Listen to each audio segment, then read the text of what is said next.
Welcome everybody to our Healthy Workshop. Thank you all for attending today. My name is John Tritz. I am the Coordinator of Fitness here for UHD Sports and Fitness. Today our presentation is going to be over stress-busting foods. This is Dolores Wood. She is our registered dietitian here, and she's going to be giving a presentation today. Thank you. Hi, everyone. Good afternoon. So, we're going to be talking today a lot about stress and how that affects our health and our appetite, and some of the ways just techniques we can use to help relieve some of that stress, which, as we will learn, also affects how we eat. So, let's see. Does this work? Yeah. All right, so I'm going to be giving a little background just on really basic things about the brain and hormones, just because that's really important.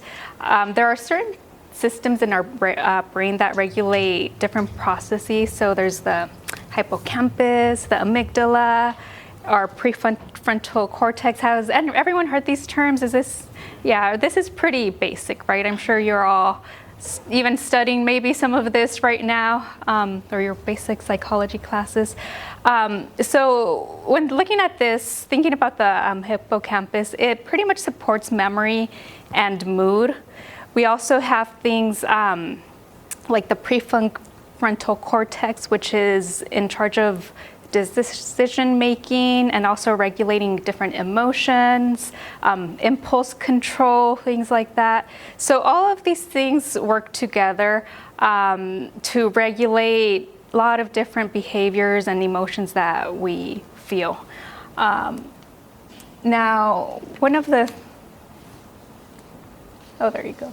So when thinking about stress, there's this diagram which I thought was really interesting because it's something to help explain stress to children. So I just thought it was a pretty good way of explaining it. So looking at the amygdala, they call it the jumpy superhero. So this tries to protect So the amygdala, which is this little part here, it often mistakes stress for a real, danger. So they call it the jumpy superhero. Then there's the prefrontal cortex, which is the small one, and it helps us make good, better, balanced choices. It also sends and retrieves memories to the hippocampus, which they call the librarian, which stores a lot of different information. But all of these things working together, a lot of times what they end up doing is when stress happens, it's our fight or flight, right? What does that mean when we talk about the fight or flight response? Like if you have to react or you have to flee, what's your reaction going to be? Right. Where did that come from? Why do we have to feel like we have to flee from danger or a situation? Protect ourselves, to avoid it, to get away from it. So pretty much it's evolution, right? There were a lot of things going on way back in our ancestors where we had to flee different situations, and then you have this response, which is fight or flight. And it's, like you said, to flee from a potential danger. So anytime we have this stress response, there are different hormones that are released in our body, and those can cause an increased heart rate, also breathing, blood pressure. And does anyone know what those hormones are that cause these different reactions? So the main one is norepinephrine, and then there's also cortisol. Has anyone heard of these, or what else do you know about these hormones, if anything? No? Okay, so we'll talk about that. We'll learn more about these. But these hormones, what ends up happening is we have the pulse, right? Our pulse rate increases. What else do you feel when you're at a really stressful situation? Sweating. Sweating, like you get hot. Anything else? Different cravings. So all of these are pretty much happening because of these different hormones. So we're going to talk a lot about hormones also.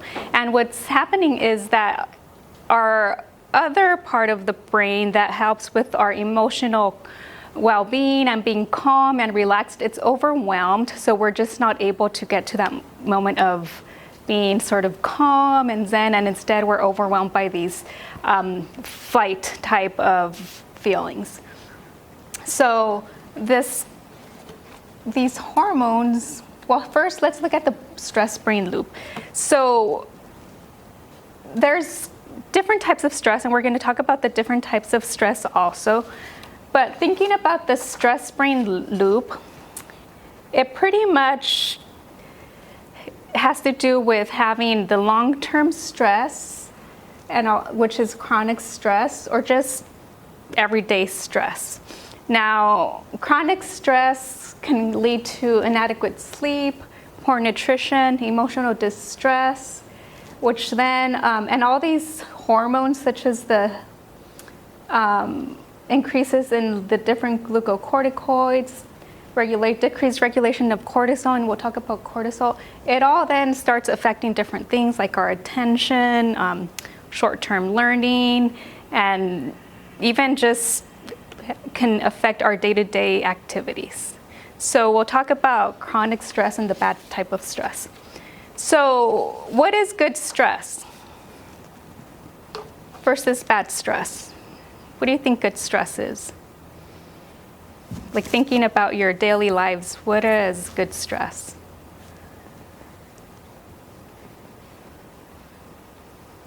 I never heard of good stress before. What was that? I never heard of that thing. Like You've never heard of good stress? So there's actually good stress and bad stress. And any ideas on what good stress is?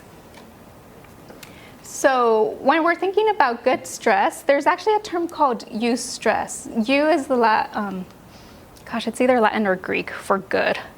And so you just put that in front of the stress, so it's good stress.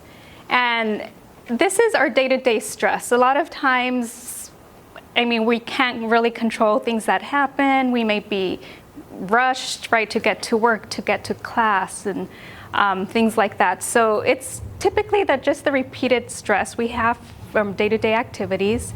It lasts a very short term. Typically, it's not something that's carrying on for months and months. It energizes us and motivates us. It increases our focus and performance. A lot of times when you have, let's say you have a paper due and you've been procrastinating, what happens at the very last minute if you haven't done your paper or assignment? Do you just let it go and not do it? You rush.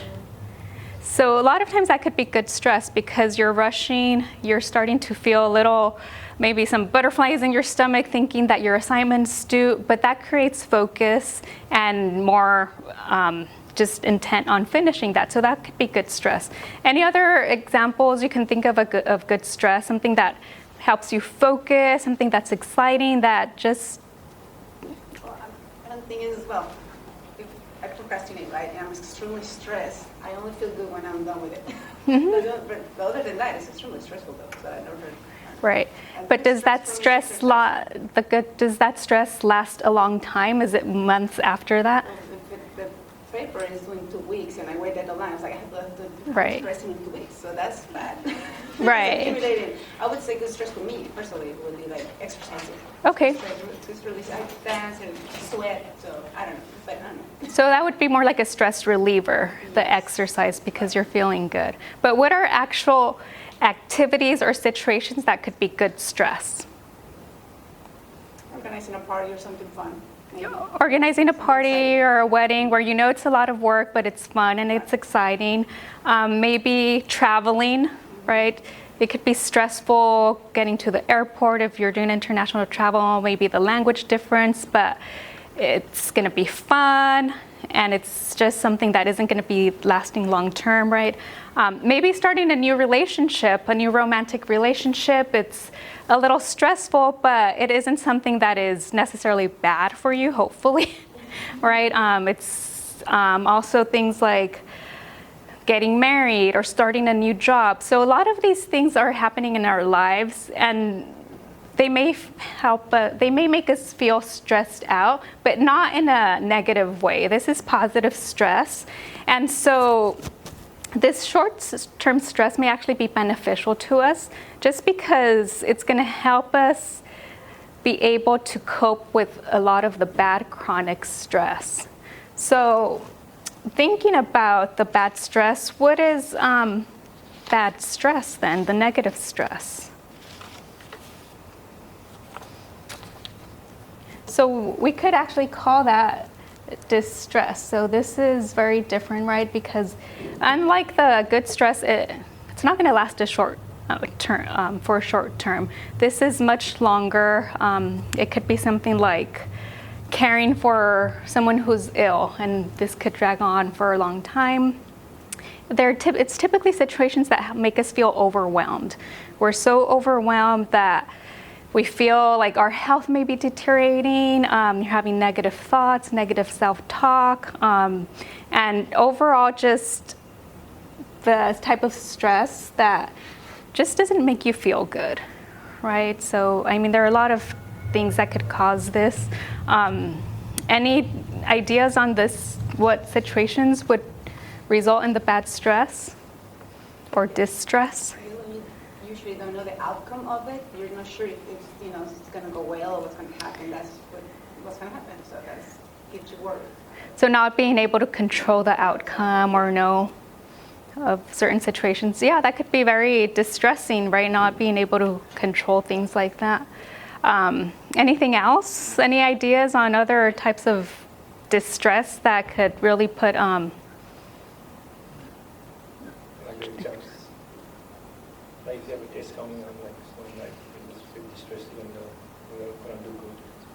Like, even though you know like you're gonna be doing good, like you still get distressed. Right, so the perception possibly of that. So yeah, like I said, a lot of times this bad stress, it's things that are just overwhelming. It could even be a death. It could be something like even maybe losing a job. And like you said, you don't know what's going to happen, things like that. So when we're undergoing that bad stress, undergoing distress, it's very different than when we're in those day-to-day activities of stress. So one of the hormones that is released is called cortisol. And cortisol is the stress hormone. So one of the problems with cortisol is that it works, well, it's not a problem, but what happens is it works with specific parts of our brain to control our mood, motivation, fear. It also controls our behavior, and it's been hypothesized that it affects our cravings. So what happens is we're, under this chronic stress, the bad stress, and the levels of this cortisol increase, which cause higher insulin levels, which makes our blood sugar drop, which makes us then crave these sugary, fatty foods. So pretty much higher levels of cortisol mean we're just going to have more of a craving for these comfort foods, which are these going to be healthier? Not really, right? So they're not healthier, and it's been shown that people with higher blood pressure, also higher lipids, which is like the cholesterol or triglycerides in the blood, and also higher glucose, which can be a risk factor for developing diabetes. All of these have been linked to elevated levels of cortisol. So that cortisol, it's typically released in the morning, but what happens is that it also, like you see, it causes fat stores and excess fat to be deposited in the abdomen.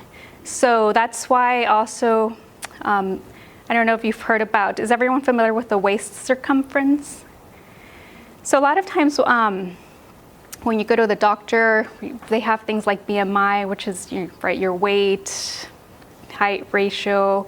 Looking at the waist circumference is also important because in most people who have more fat in the midsection, they also have higher risk of developing different chronic diseases, mainly like diabetes, high blood pressure, all these things that typically go together. And cortisol does that. It deposits a lot of that fat in the midsection. So then there are other different types of hormones. So believe it or not, all of these are different appetite-related hormones. And it's really interesting because they were only discovered the very first one was leptin, which is one of the very first appetite hormones that was discovered in 1994. So that wasn't even that long ago. There's still so much research about this. There are a lot of different hormones that really determine a lot of our food choices. So sometimes when you're thinking about like obesity or trying to lose weight, and sometimes people are like, wow, I've done everything I can and I just can't lose weight. A lot of times that has to do with just the complexity of how how hormones influence our appetite and hunger. So the main ones here are ghrelin. Has anyone heard of ghrelin before? Ghrelin, leptin. So ghrelin is our hormone that triggers hunger. So it kicks in about every 4 hours. Why do you think that is? How often do people usually eat? Like every 4 hours usually, right? 3 to 4 hours. So ghrelin is actually every 4 hours it kicks in, and that's when we know that it's time to eat. So this one also increases the preference for fatty and sweet foods, and it stimulates this NYP production, which is the neuropeptide, and that stimulates appetite. So it's like one hormone triggering another hormone and both of these trigger appetite. So then there's the opposite, which is leptin, and this one decreases food intake and regulates energy metabolism. So a lot of times eating really at regular times, making sure we're eating when we're feeling hungry is really important, because with ghrelin, there's no cap to it. So if it's being released, and say you're hungry but you ignore that, it keeps being released. So there's really no cap, and you're just gonna wanna eat more and more when you get to that point that you're ready to have a meal. So one of the things I say is really listen to when your body says it's hungry, because a lot of times it's these hormones, and there are a lot of things going on that make this work. So with the leptin, it's really important to understand that leptin it's also in a cycle. So eating at regular intervals is important for this. Then there's the dopamine. So I'm sure you've heard of dopamine before, right? Yes. What is dopamine? Makes you feel good. It makes you feel good, right? A lot of times when we eat certain foods, or even if there are stimulants, dopamine is that hormone it's the reward hormone, we call it, because it makes us feel good. A lot of times people who are eating a lot of sweets, it activates those pleasure centers in our brain. So it's just like you said, it makes us feel good. So how can you manage these appetite hormones? Is there a way, do you think, to manage these through diet? What do you think?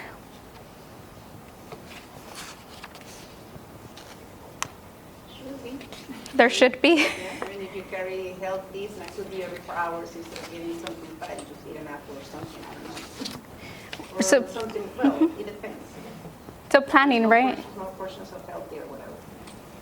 Smaller portions. Yeah, those are all things that we can do. Now, so some of the ways that we can manage our appetite hormones. So eating ghrelin suppressing foods. So like I said, ghrelin is that hunger hormone. It is just released in a cycle. So being in sync is important. But some of the ghrelin suppressing foods are high quality animal proteins. So can you give me an example of what those would be?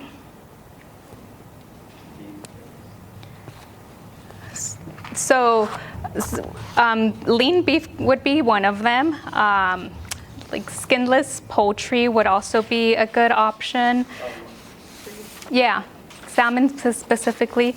The things like Greek yogurt, also eggs. So all of these foods, they have a lot of protein in there.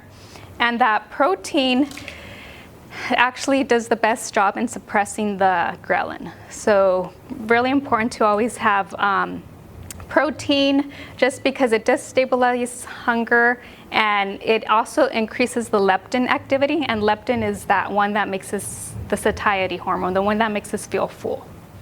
The other one is the carbohydrates. So these would be the things like lentils, oats, sweet potatoes. So a lot of those complex carbohydrates also. And that's also because they're going to help bring that balance, but all of these are going to be also ghrelin suppressing. So ghrelin meaning that they're going to really decrease your cravings. The other one is your omega-3s. So you mentioned salmon. So salmon is a good source of the omega-3s. And these fatty acids, they really help. They actually increase the number of dopamine receptors. So, it's the dopamine being that reward hormone. So omega-3 is really important. What other foods have the omega-3s?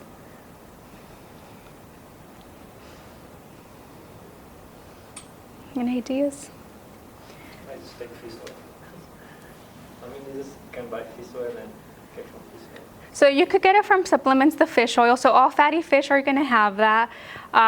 You have flaxseed that it's going to have that also, some walnuts, but yeah, all fatty fish will have that. You can actually buy fortified eggs and milk now, so those would be good options.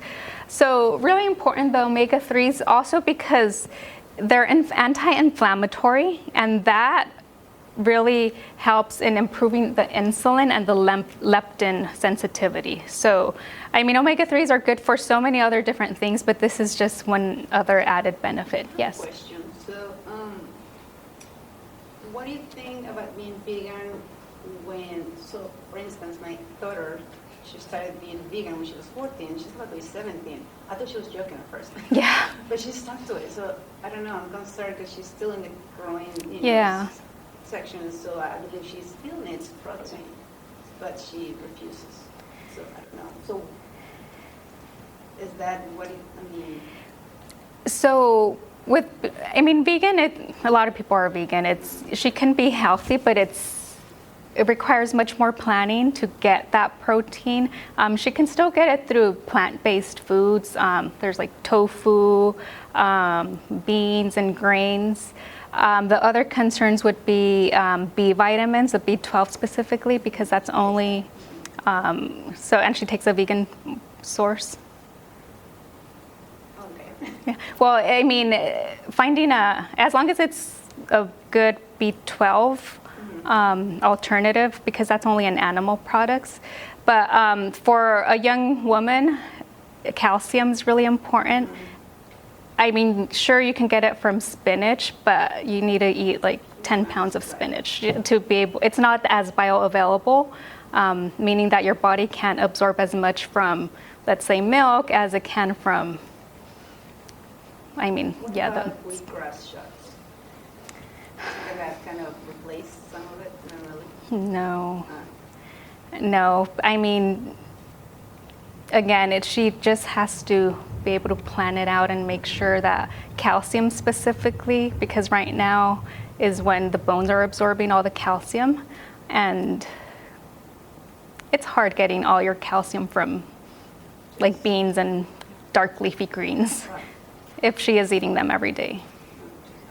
That would be a good source. Not all of them are fortified, so it's really important if you're drinking alternative milks to make sure that they're fortified, because not all almond, rice, or other milks are fortified with vitamin C or D. And also vitamin D. I mean, you don't get a lot of that from food, but still it helps with the absorption of the calcium. So it requires a lot of planning. I'm not saying you can't do it, but it's just making sure that all those foods are eaten every day to make sure, you know, the calcium is my main concern for a young woman who's growing, and, you know, women are at higher risk of developing like osteoporosis and things like that. And it's right now, well, is when she really needs to make sure that her bones are healthy. Yeah, and the protein, just also for anemia and all of that. So we were on the omega-3s. The other one is just in general, eating well-balanced meals and snacks. If you've been to these before, it's the same stuff, right? Because we know the omega-3s are healthy. We know that eating well-balanced foods, they help us make us feel fuller, but there are also other reasons. And a lot of that is when you're combining the protein and the carbohydrates, we have more of those satiety hormones. So these are helping us feel fuller.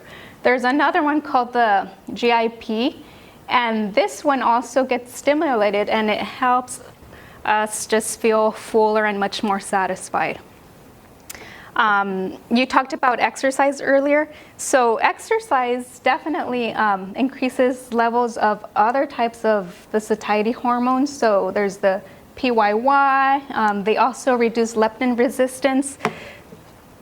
So all of these things, we know they're healthy, and sometimes we don't really think about why. We're told they are, right? But so many different processes are going on in our body, especially with these hormones that we don't even see or feel, but they're there working their magic, sometimes not so much, right, depending on which hormones they are. But having all of these things really helps with managing the different appetite hormones. So making sure you commit to regular exercise is also really important. Getting adequate sleep also, that's not on here, but that's really important, just because when we don't sleep enough, there is a risk for the ghrelin levels to be higher in the morning. So sometimes if you're pulling an all-nighter, you get hungry, right? You're craving different types of foods, and a lot of that just has to be do also with the different hormones in our body, and also cortisol if you're stressed out also. So having really good just sleep hygiene in general is really important for this. There's also fiber, so the carbohydrates are going to be higher in fiber. A lot of times when we're stressed out, we may feel our GI system may be a little sluggish, so making sure that there's enough fiber in there also. It's going to be important just to make sure that everything keeps moving. Then there's the different vitamins. So a lot of times stress is really it really affects our immune system. So different vitamins, especially the antioxidant ones that are going to help promote a better immune system, like vitamin C, vitamin A, vitamin E, all of those are going to be really important when you're in those moments of stress, just because they're going to provide more of those antioxidants. And guess where those vitamins are found? Your fruits and veggies. So, right, making sure you're having a lot of fruits, vegetables. One orange is more vitamin C than you even need in a day, and whatever else you don't need, it just gets excreted. So no need to have supplements or anything like that. Any questions? No questions? Okay. Yes. So what if you do fasting, like does the hormones, the amount like it gets generated, like it gets more, or So what kind, like during the day or your typical fasting at night? 24-hour fasting, and what happens to the hormone levels? So it is gonna, the cycle is gonna get disturbed, that ghrelin cycle, and so it's gonna keep increasing, yeah. Because like I've been hearing like if you do fasting like once a month or twice a month, like it's good for the body. So. Yeah, I've been hearing a lot of that too. So like intermittent fasting and things like that. It works for some people. There's some research, I think, being done currently. I guess the question is like, why you're doing it, what the goal is, and like whether it's working or not. Just because everyone's different. I've heard some people say they've had good results with like blood sugar levels and fasting, and others where it's the opposite effect, where they're just ravenous afterwards and just go out on a binge, right? So it just depends. Everyone's so different and unique, and different things will affect us differently. So I think some people do it because of their religion, right? They cannot eat until after 5. So I don't know how. yeah, and they're religious, yeah, like during Ramadan or something. Is that bad though, to go all day without eating until after 5 or 6? Oh, the body can get used to that. Yeah, you get used to it. And I think when it's the religions, there's also like a meditative aspect to it, right? So, but yeah, you get used to it. I have one question, I'm sorry. So on the other slide, you're saying that we release cortisol in the morning? No, the other one. So it's mainly released in the morning, so yeah. what can we do to avoid? So is there anything we can drink in the morning, lemon or something? It's natural. It's to get us going in the morning. Here's that you can eat a grapefruit because it cuts or lemon with water. Is that true or not? It's just No. If you like it, drink it. It's a good diuretic. So lemon, it's gonna, if you're retaining water, that's what it's, but yeah, no, it's normal. And there's nothing wrong with it. It's a normal, just hormone and just something that goes on in the morning. But we'll talk a little bit about the management. It's really, if you're in this constant state of stress, it does release more, our body releases more of that cortisol. Is it true if you go a long time without eating during the morning, you can get gastritis? Because you release acid because your stomach is hungry? Is that true though? No, because not everyone necessarily gets hungry in the morning. So if you're not hungry, nothing's going to happen. You don't have to eat. You don't release acid or something that to protect the stomach or something happens? No, our stomach, there are other reasons for gastritis, but our stomach, it's, how can I say this? It's very resilient. Okay. Yeah, so not eating can maybe cause other issues, but that, assuming that you're not eating when you are hungry. But if you're not hungry, a lot of people are just not breakfast eaters, and there's nothing wrong with that. So to manage, we went through some ideas on how to manage the appetite hormones and just day-to-day things you could do and incorporate into your diets. But also change your mindset. So we talked about the bad stress, right? And some of the negative effects that can have on our health. But changing our mindset is actually just as important. So if we do have these just moments of really distressing events or chronic stress, a lot of times if we change how we think about stress, we can change our body's response to it. So it doesn't always have to be negative. If we view stress just as a way to help us get through a challenge, a lot of times we're able to manage that and really avoid having these health consequences. So really evaluating the situation, being more optimistic, and adjusting through the process, that has actually been shown to have less of an impact on our health when we're able to have just a better view and a better outlook on different types of stress. So if we don't perceive a certain stressful event as bad stress, we can actually respond to it better, and then we're not going to have these negative things like like the cortisol and that chronic stress loop that I showed. So really thinking about how you manage the different events, right?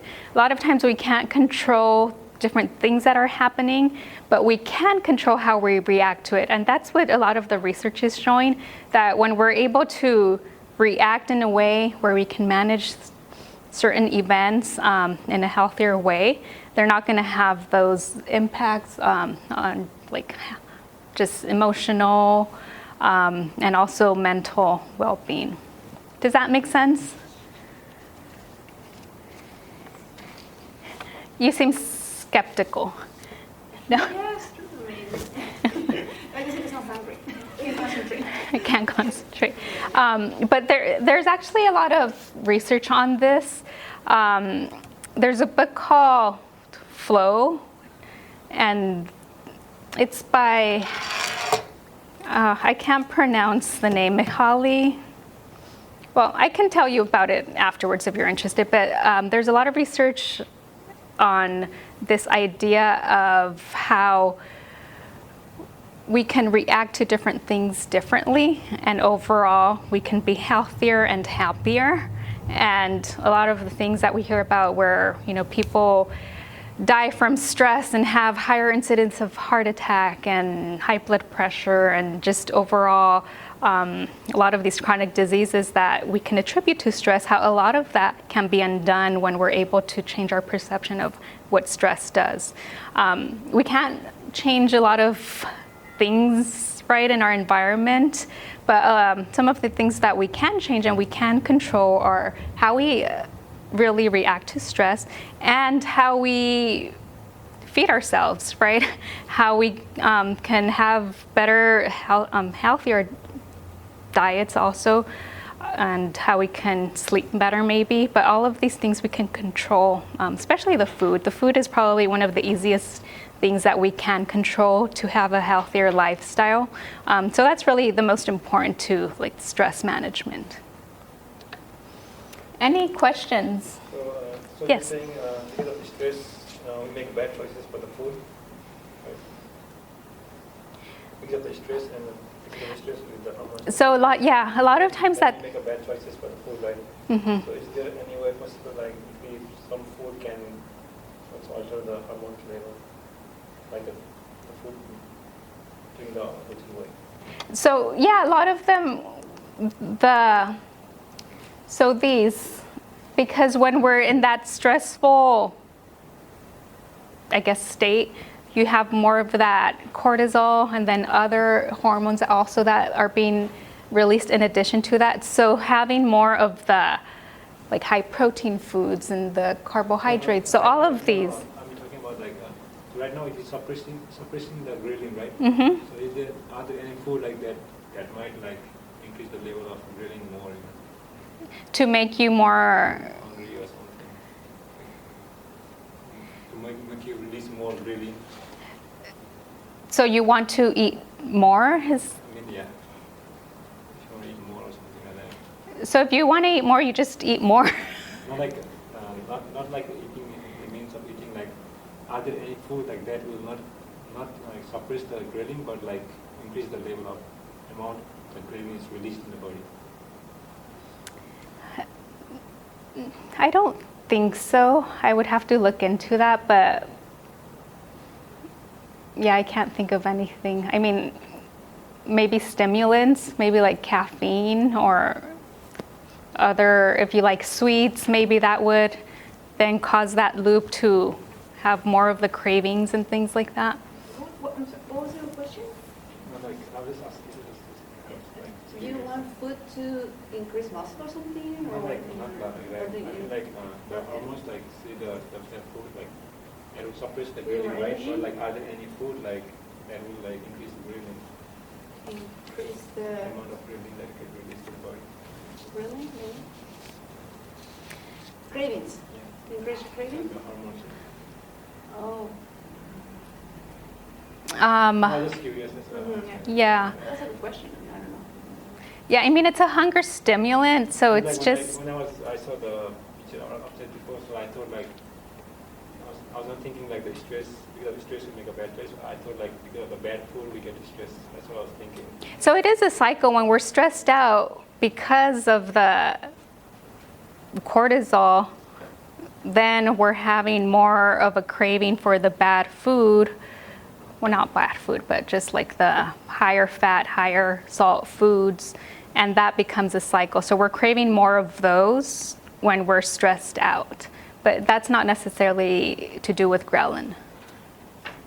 Yeah, for example, like when I get stressed out, I eat a lot of ice cream and chips, but then I feel really bad about myself, like, what am I doing? And so I go and exercise and I run for like an hour, like, okay, I'm burning it out.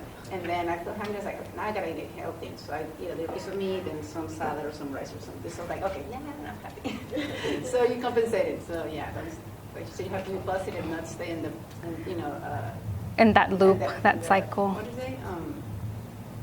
When you're stressed out.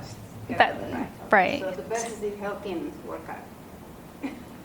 So when you work out, you release endorphins.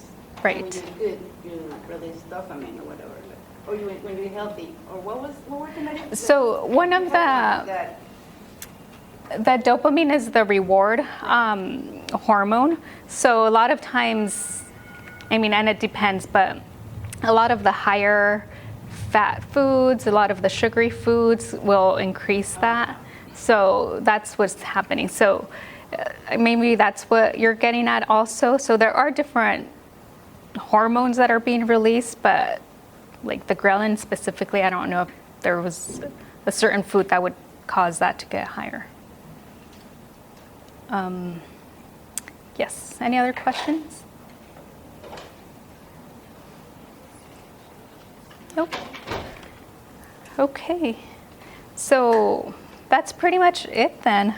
If you have any questions, let me know and I can stay after. Thank you. Thank you.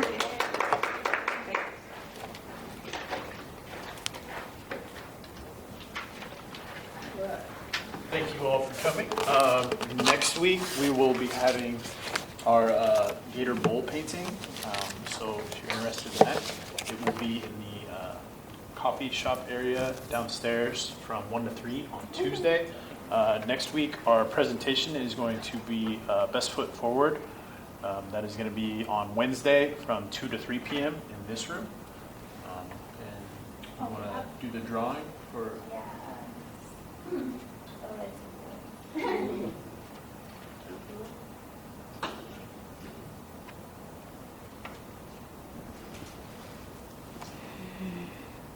That was you. I don't know how to pronounce your name. My name? Yeah. Gosh. Oh, this is not my name. That was your name because you were the one that signed the last one. Yeah, that was you. Kapu? Yeah, Kapu. Yeah, that's you. Let me see. I just wrote it wrong. But that's why I said that's not my name. All right, you can come over here. You can go whatever you want okay. this time. Cool. Does anybody have any questions or anything like that? All right. Well, thank you all for coming. We appreciate it. We'll see you next week.